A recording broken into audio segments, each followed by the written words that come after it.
नमस्कार, स्वागत है आप सभी का आर्य न्यूज पर। मैं आपके साथ निकिता कश्यप। बुलेटिन की शुरुआत करते हैं। आपको बताते चले कि संसद में आज राष्ट्रपति का अभिभाषण जो है वो शुरू हो चुका है और जिसमें मोदी 3.0 का विजन जो है वो आज बताया जाएगा। वहीं आपको बताते चले कि आम आदमी पार्टी की ओर से इस बात का ऐलान किया गया है कि आज जो भी ये सत्र होने वाला है इसका बहिष्कार आम आदमी पार्टी की ओर से किया जाएगा। आपको बताते चले राष्ट्रपति के अभिभाषण के बहिष्कार की बात आम आदमी पार्टी की ओर से कही गई है। राष्ट्रपति द्रौपदी मुर्मू आज सदन के दोनों सदनों का अपना अभिभाषण पेश कर रही हैं और इस दौरान राष्ट्रपति मुर्मू जो है लोकसभा और राज्यसभा के आपको बताते चले कि 18वीं लोकसभा का यह पहला सत्र जो है वो जारी है और जिसमें नवनिर्वाचित सदस्य भी शपथ ले चुके हैं। वहीं आम आदमी पार्टी के राष्ट्रपति के अभिभाषण का बहिष्कार जो है इसका ऐलान किया गया है। आपको बताते चले कि एक दिन पहले ही अरविंद केजरीवाल को कथित शराब नीति मामले में दिल्ली के राउज एवेन्यू कोर्ट में पेश करने के बाद अदालत के परिसर ने अंदर ही सीबीआई ने उन्हें औपचारिक रूप से गिरफ्तार कर लिया था और जिसके बाद सीबीआई ने केजरीवाल का अरेस्ट मेमो वेकेशन बेंच के स्पेशल जज अमिताभ रावत को सौंपा था, जिसमें दिल्ली के मुख्यमंत्री अरविंद केजरीवाल गिरफ्तार कर लिए गए। और जिसके बाद आपको बताते चले कि अब जो है आम आदमी पार्टी की ओर से इसी वजह से इस सत्र का बहिष्कार किया गया है।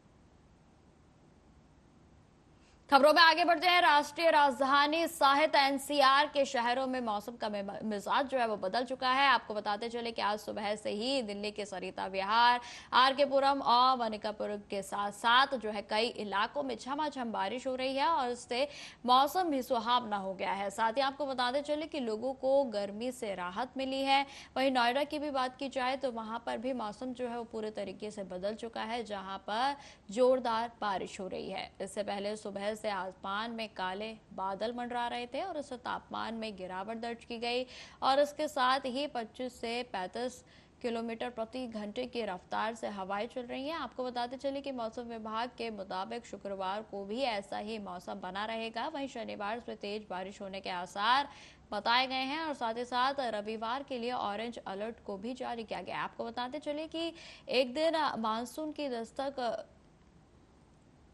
अब जो है मानसून की दस्तक हो चुकी है और इससे तापमान में भी भारी गिरावट आई है। और वहीं आपको बताते चले कि इससे जो भीषण गर्मी से तापमान बढ़ता जा रहा था उससे अब लोगों को राहत मिली है।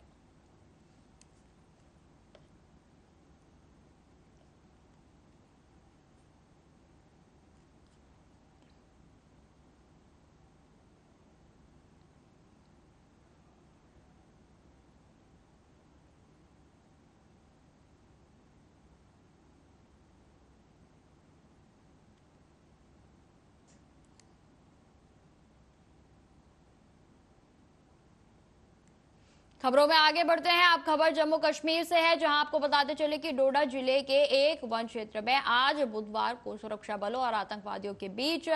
जो है घंटों तक चले एनकाउंटर में 3 आतंकी ढेर हो गए हैं। आपको बताते चले कि मारे गए आतंकवादियों के पास से भारी मात्रा में हथियार और गोला बारूद भी बरामद किया गया। वहीं डोडा में चले इस मुठभेड़ में सुबह से ही आतंकवादी जो है उनके मरने का जो सिलसिला है वो जारी था और जिसमें आपको बताते चले कि सुरक्षा बलों के द्वारा 3 आतंकवादियों का एनकाउंटर किया गया है। मारे गए तीनों आतंकवादी पाकिस्तानी नागरिक हैं। पुलिस अधिकारियों की ओर से जानकारी देते हुए बताया गया कि केंद्र शासित प्रदेश के पहाड़ी जिले में 11 और 12 जून को हुए डबल टेरर अटैक के बाद पुलिस सेना और केंद्रीय रिजर्व पुलिस यानी सीआरपीएफ की ओर से गहन तलाशी और घेराबंदी अभियान चलाया जा रहा था और इसी सर्च ऑपरेशन के दौरान बुधवार को सुबह करीब 10 बजे गंजोहो क्षेत्र के बाद जो गांव है वहां पर फायरिंग शुरू हो गई थी और जिसके बाद जम्मू कश्मीर की पुलिस ने मुठभेड़ के बाद जो है डोडा जिले के गंजोहो भद्रवाह सेक्टर में चल रहे जॉइंट ऑपरेशन में 3 आतंकवादियों को मार गिराया। कि आतंकवादी इस इलाके में छिपे हुए हैं तो सुरक्षा बलों के साथ में जेके पुलिस के साथ में एक सर्च ऑपरेशन चलाया और जैसे ही हमें घर की सूचना मिली तो उस जगह पर हमने कॉर्डन किया और कॉर्डन करने के बाद जब एनकाउंटर चालू हुआ उसके बाद 3 आतंकवादी इससे मारे गए और इनसे काफ़ी भारी तादाद में असला और एम्यूनिशन वगैरह मिला है और अभी इस केस की जांच आगे और चलेगी। ये सारे अनआइडेंटिफाइड टेररिस्ट हैं, पर इनकी अभी शिनाख्त के लिए हम अभी इन्वेस्टिगेशन कर रहे हैं। सर इलाके में अभी इस इलाके में सर्च अभियान जो है वो जारी है और मैं ये भी कहना चाहूँगा कि इसकी जो इन्वेस्टिगेशन इसके दौरान हम चाहेंगे पता करना कि किन किन लोगों ने इनकी मदद की है और इनकी इस इन्वेस्टिगेशन को आगे बढ़ाया। सर उसका भी अभी उसके लिए भी अभी सर्च अभियान जारी है और हम ये देख रहे हैं कि क्या ये वही ग्रुप है या कोई अलग group. Sir Jammu zone group इसमें 3 से 4 ग्रुप प्रेजेंट हैं जम्मू जोन जो कि मैं मौजूद था और इस इलाके में अभी एक्टिव हैं, जो कि हाल का नया इन्फिल्ट्रेशन।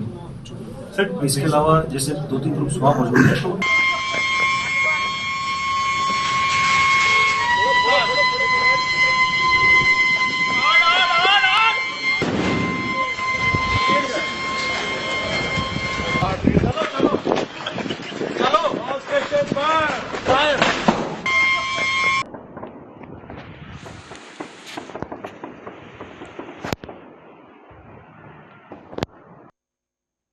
आपको बता दें कि जिस तरीके से लगातार जम्मू कश्मीर के डोडा जग का जो इलाका है वो बेहद ही संवेदनशील है, क्योंकि वहां से अधिकतर जो है जो नक्सली होते हैं, आतंकवादी होते हैं, वो इस एरिया में घुसपैठ करते हैं और जिसके बाद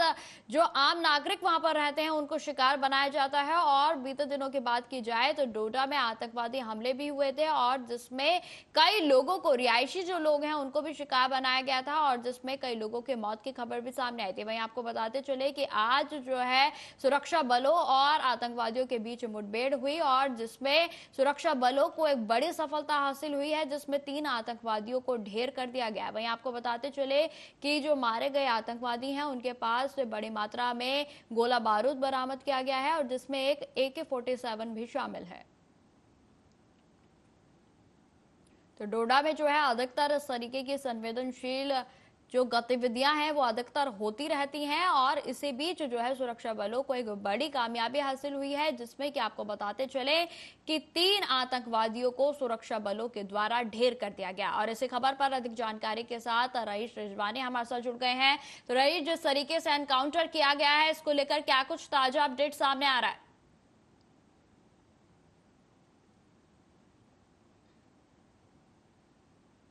बात करेंगे जो कल से ही जो है वहां पे ये एनकाउंटर चल रहा था और आपको मैं बता दूं कि जिस तरीके से लगातार वहां पे फौज ने और जम्मू कश्मीर पुलिस ने लगातार कुछ 1 महीने पहले की बात है वहां पे सर्च ऑपरेशन लगातार जारी था। जब डोडा में तो पुलिस के ड्रोन पे जो है मिलिटेंटों ने फायरिंग की थी, उसके चलते लगातार वहां पे गांडू एक इलाका है जो डोडा में पड़ता है, वहां पे जंगली है, पहाड़ी इलाका है, वहां पे मिलिटेंट छुपे हुए थे और लगातार कोशिश कर रही थी कि उनको किया जाए। और कल की बात है कि फौज को इतला मिली थी कि वो वहां किसी जो गांडू एरिया है, डोडा के पहाड़ी इलाका है, वहां पे मिलिटेंट छुपे हुए हैं। उन्होंने वहां पे सर्च ऑपरेशन लगाया और सर्च ऑपरेशन के दौरान ही जो है मिलिटेंट ने उन पे फायरिंग की। जवाबी कार्रवाई में एनकाउंटर में तब्दील हुआ। हालांकि काफी जोरों से दोनों तरफ से गोलीबारी काफी टाइम तक जो है वो वहां और बाद में जो है ये खबर आई कि वहां से जो है एक एसओजी के जो एसओजी के एक पुलिस जो कर्मी है वो जख्मी हुआ था और उसके साथ 3 जो मिलिटेंट को जो है फौज ने मार गिराया और 3 मिलिटेंट ये बताया पहले जा रहा था कि 3 से 4 मिलिटेंट वहां पे छुपे हुए और 3 मिलिटेंट को फौज ने अभी तक जो है वो वहां पे मार गिराया और अभी भी सर्च ऑपरेशन जारी है। आपको मैं ये भी बता दूं कि ये जो अगर हम एडीजीपी जम्मू की बात करेंगे, उनकी प्रेस कॉन्फ्रेंस में उन्होंने मीडिया के साथ बात करते हुए साफ कहा कि 6 से 7 ग्रुप जो है वो अभी भी जम्मू डिवीजन में जो है मिलिटेंट जो है वो एक्टिव है, जिनको हम तलाशी जो है कोशिश जारी है कि न्यूट्रलाइज ये बड़ी खबर है एडीजीपी का कि अभी भी जो है जो डिवीजन में भी न्यूट्रलाइज करने फौज और पुलिस लगी हुई है। और आपको मैं ये बता दूं जिस तरीके से इनसे हथियार बरामद किया गया है उनमें से अगर हम बात करेंगे 2 M4 राइफल्स, AK-1, AK-47 और ग्रेनेड्स के साथ साथ कुछ एम्युनिशन भी वो भी इनसे जो है बरामद किया गया है। ये बड़ी कामयाबी कही जाएगी जिस तरीके से जम्मू कश्मीर पुलिस और अगर हम बात करेंगे आर्मी की और एडीजीपी का साफ यही कहना है कि हमारी कोशिश जारी रहेगी, जो भी 6 से 7 ग्रुप एक्टिव अभी भी जम्मू डिवीजन में, उनको जल्दी से जल्दी जो है न्यूट्रलाइज की। से आपने जानकारी दी कि इलाके में अभी भी सर्च ऑपरेशन जारी है, तो क्या अभी भी और भी आशंका जताई जा सकती है कि इसमें आतंकवादी जो हैं वो घुसपैठ कर बैठे हों? हाँ जी अंकिता, मैं आपको बता दूं कि जिस तरीके से अगर हम बात करेंगे, जो से अभी एडीजीपी का खुद का बयान सामने आया है, वहाँ पे कम से कम 6 से 7 ग्रुप है, तो कोशिश इनकी यही रहेगी जितनी जल्दी हो सके उनको ढूंढे और सर्च ऑपरेशन अभी उन्होंने खत्म नहीं किया। अभी लगातार जो है इस एरिया में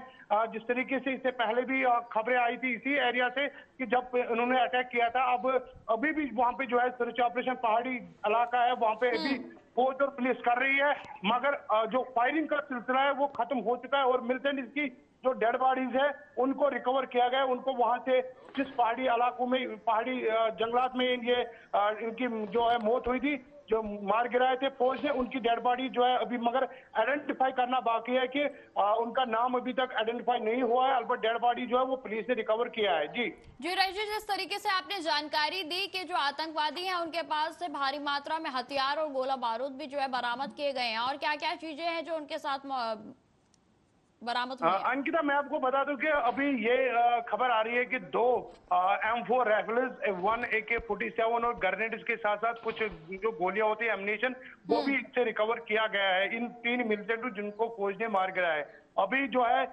इनसे जो बॉडीज है, जो डेड बॉडीज है, उनकी आइडेंटिफिकेशन होगी और फिर उसके बाद पता चलेगा कि ये जो इससे पहले वहां पे हमला हुआ था, क्या ये 3 वही मिलिटेंट से जिन्होंने हमला किया था। जो एडीजीपी ने कहा कि अभी 6 से 7 ग्रुप है, उनमें से कौन सा ग्रुप जो है, ये जो कौन सा ग्रुप की मिलिटेंट जो है उन्होंने मार गिराया है, ये आने वाले वक्त में पता चलेगा। जी अंकिता। जी रईस जी, लगातार आप हमारे साथ बने रहें।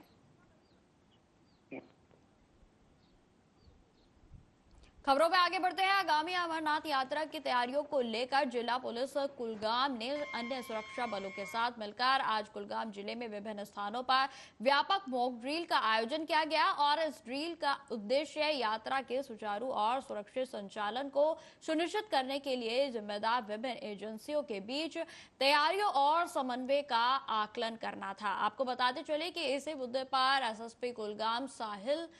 सारंगल ने और साथ ही साथ आईपीएस ने अभ्यास की निगरानी की, और जिसमें संचार प्रणालियों की दक्षता, आपातकालीन निकासी प्रक्रियाओं को और सुरक्षा व्यवस्था की समग्र प्रभावशाली प्रशिक्षण किया गया। आपको बताते चले कि सक्रिय अभ्यासों का उद्देश्य आतंकवाद विरोधी कानून और व्यवस्था के साथ साथ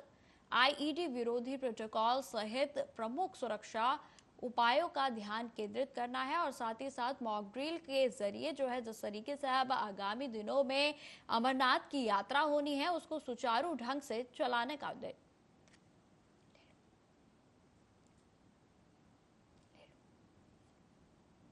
गया।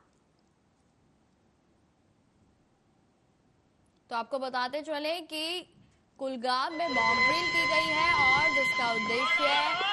यही है कि जिस तरीके से कुछ दिनों के बाद अब अमरनाथ की यात्रा जो कि 29 जून से शुरू हो रही है, उसको लेकर सुरक्षा के पुख्ता इंतजाम किए जाएं, सुरक्षा किस तरीके से करनी है, और क्या अगर कोई परिस्थिति बन जाती है तो आखिर उसको किस तरीके से उसका सामना करना है, निवारण करना है, इन सब चीजों को लेकर मॉक ड्रिल किया गया। और जिसमें तस्वीरें आप देख सकते हैं कि सभी जो भी सीनियर पुलिस अधिकारी हैं, एसएसपी हैं, उनके अंतर्गत उनके देखरेख में ये मॉक ड्रिल की गई, उनके परामर्श के द्वारा ये मॉक ड्रिल की गई, और जिसमें कुलगाम में इस मॉक ड्रिल का आयोजन किया गया।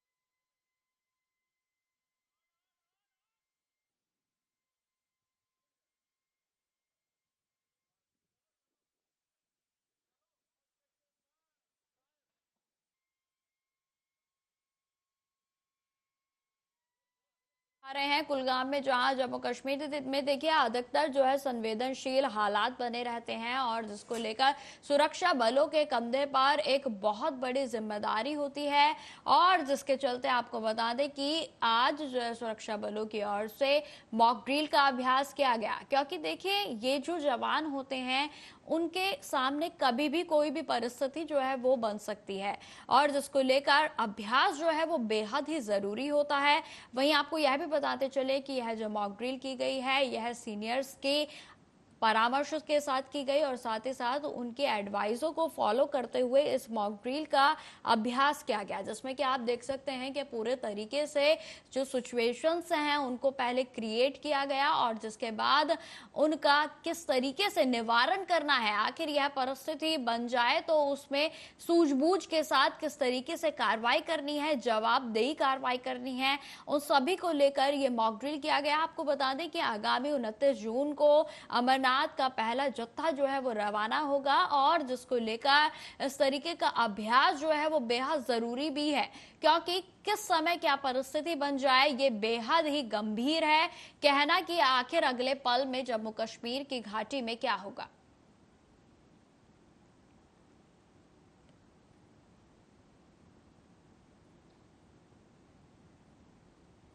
चलिए अब सीधा रुख करते हैं संसद भवन का, जहां पर लोकसभा सत्र शुरू हो चुका है और जिसमें द्रौपदी मुर्मू राष्ट्रपति के द्वारा अभिवादन भी शुरू कर दिया गया है और जिसमें कि आपको बताते चले कि आज आम आदमी पार्टी की ओर से बहिष्कार करने का इस सत्र को, लोकसभा सत्र जो कि चल रहा है उसके बहिष्कार की बात कही गई है और जिसमें आपको बता दें कि इसका प्रभाव यह है कि लोकसभा सत्र में उनकी भागीदारी नहीं होगी। वहीं आपको यह भी बताते चले कि आम आदमी पार्टी की ओर से इसको लेकर यह कहा गया है कि जिस तरीके से सीएम अरविंद केजरीवाल को साजिश षड्यंत्र के अंतर्गत गिरफ्तार किया गया है, इसी के चलते लोकसभा सत्र का आम आदमी पार्टी ने बहिष्कार किया है और लोकसभा सत्र की जो कार्रवाई चल रही है उसमें वह शामिल नहीं है। तो फिलहाल इस बुलेटिन में इतना ही। देश दुनिया की तमाम खबरों की जानकारी के लिए बने रहे हमारे साथ। नमस्कार।